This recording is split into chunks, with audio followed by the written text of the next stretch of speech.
Bill Maher about new rule: no Jews, no news. A lot of people reacted to this. Some people loved it. Some people hated it. Well, let's watch it. And finally, new rule since yesterday was Israel's birthday. Having become a nation on May 14th, 78 years ago, everyone must either wish her a happy birthday or admit they're anti-Semitic. Now, it's everyone's right in a free country to be anti-Semitic, but enough with hiding behind Israel or Zionism or Netanyahu. If you think, as so many do now, that when it comes to human rights, Israel is the monster country of all time, you either don't read or you don't care about your own hypocrisy. Because there are so many worse places. But that's where we are these days. No Jews, no news. Haha. But China, Russia, the Sudan, Iran, Myanmar, Haiti, the Congo, North Korea, all way worse. And that's how you know it's anti-Semitism. It's the inconsistency. People talk about Jews. Yeah, it's the 3Ds. If you try to demonize, delegitimize, and use a double standard that only against Israel and the Jews, then you're kind of morally bankrupt in that regard. To demonize, delegitimize, and always use a double standard, that's essentially what Bill is going to talk about here, I assume. These days, like something out of Stormfront.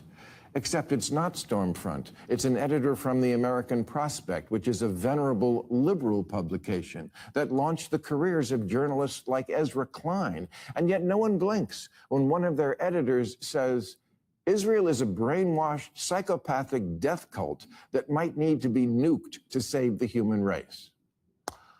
Uh-huh. People say the left and the right can't agree on anything these days. Well, there is this one thing they agree on. Right-winger Tucker Carlson has Nick Fuentes and Holocaust deniers on his podcast and wonders along with them who really was the bad guy in World War II. And the New York Times has on their podcast super leftist Hassan Piker, who they call a progressive mind, and who says Zionists should be treated the same as Nazis, which I assume means hung at Nuremberg. That's what progressive is now? I guess so. Yeah, horseshoe theory in full effect. Cenk Uygur, Tucker Carlson, all just sort of coming together because they come together on what the most anti-Israel, anti-Jew policy is, and then that bring them together in the horseshoe theory. And that's what Bill is saying. Oh, the kids are sure into it. They went nuts last year at Coachella for Kneecap. That's the name of an Irish rap group, as if Ireland hasn't suffered enough.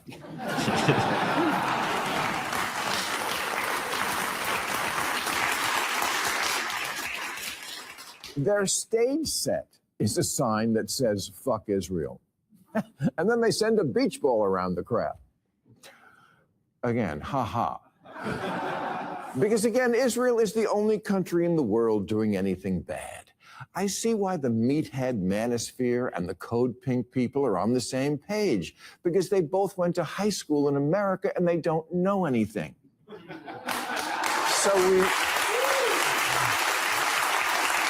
Yeah, to be clear, people like Myron Gaines and Andrew Tate literally shouldn't be trusted as reliable sources of information for literally anything.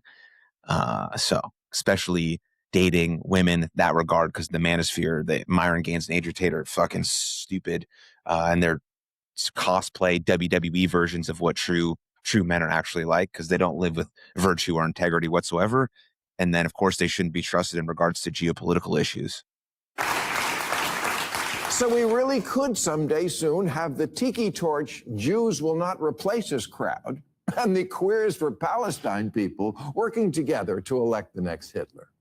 There's a North Carolina teenager who's been charged with plotting to drive through a synagogue to fulfill her life goal of killing as many Jews as possible, because a kid's got to have a dream. I'm just asking, why in the world would this be the dream of some kid in North Carolina? Why is it the dream of Dan Bilzerian, who's running as a Republican to win a House seat in Florida? Who's Dan Bilzerian? Well, he's a professional douchebag who's attracted 30 million followers by doing this all day and posting it. Yes, he'll fit in fine with the current Congress. Also, Dan Bilzerian hates Jews, hates Israel. He's been on record saying that he would love to sign up to go kill Israelis. But he's also just found out that he's 12% Jewish. So, man, what a tough time for Dan right there to know that he is part something that he absolutely hates. And he's also a fucking idiot as well. And Dan is fairly typical of the guys in the manosphere when he says, the only real battle in the world today that I see worth fighting is fucking, exterminating Israel. I mean, I would sign up tomorrow to go fucking put boots on the ground and go fucking kill Israelis. Why? Why is this asshole's life about two things? Getting more Viagra and exterminating the Jews. Israel was founded on the idea that anti-Semitism made a Jewish state necessary because Jews would never be safe without one. Can you honestly listen to this rhetoric and not see why that turned out to be true? If you don't have the right-wingers on your side, if you don't have the progressives, what do you have? What's more progressive than college, where professors now say things that would make Kanye wince?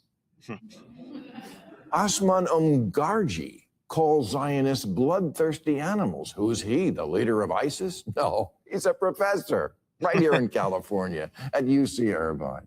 And Candace Owens agrees with his assessment of Jews as animals because she says wherever they go, they bring their filth with them.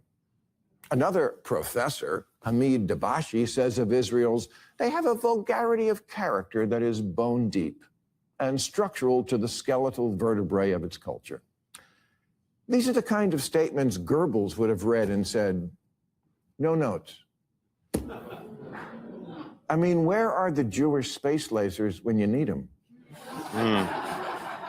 Now, there are absolutely horrible things said about Muslims, too. That should also be, of course, roundly condemned, like Republican Congressman Randy Fine saying, if they force us to choose, the choice between dogs and Muslims is not a difficult one. That's awful. But it's not the same as they need to be nuked, and let's exterminate them. This is why Jewish people here and in Europe now say...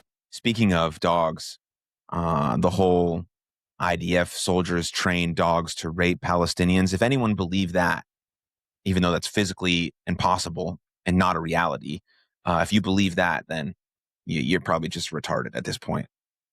They sometimes hide their identity, afraid that the Star of David will get them attacked, as has happened in almost too many places to mention lately.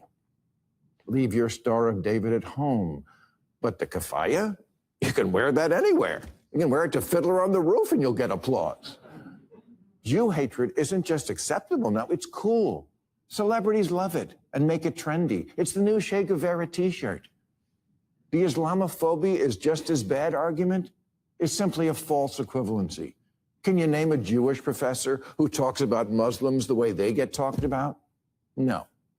Anti-Jewish crimes, hate crimes, now outpace anti-Muslim hate crimes 9-1. It's not a contest, and I'm certainly not saying do more of the other. I'm just saying these are the numbers, the facts, the reality.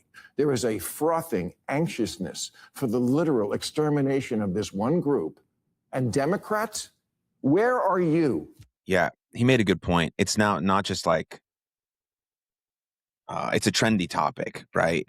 So it's hard to decipher whether all of these people who talk about Jews in Israel all the time really hate Jews in Israel, or really they just want the clicks and the views. But you have to assume if all you ever do is talk about Israel and the Jews and Israel and the Jews, that at some point you're not just doing it for clicks and views anymore. You actually hate the people. And you can see by some of the actual vulgar comments by Candace Owens and Dan Bilzerian and all these fucking people that that's what they actually believe. But it is trendy. It's hip. To do this, to hate on Jews. So it's cool and acceptable to demonize, delegitimize, and create a double standard only to this one nation and this one people. If any other minority group was being talked about this way, you'd break out the kente cloth and have 10 benefit concerts. But because you see that so many of your brainwashed by TikTok constituents now have an unfavorable view of Israel, you indulge them when you should be correcting them. You don't tell your woke idiots Israel isn't a colonizer or an apartheid state or committing genocide, and that if you brats had to spend a week anywhere in the Middle East other than Israel, you would understand what liberalism is not. All the people likely running for president now on the Democratic side want it known they don't take money from AIPAC, the Israeli lobby, a stance which gives permission to actual anti-Semites to say, see, we're right about Israel. That's a dirty money from a dirty country. Oh, please. You take money from crypto and factory farmers and big tech, from Diddy and Weinstein and Epstein, but AIPAC is too far? Let me just say this to all who ask me, why are you harder on the Democrats than you used to be? Until you fix this whole issue, stop asking me. Boom. Boom. Bill, shutting it down, Bill. My man, Bill.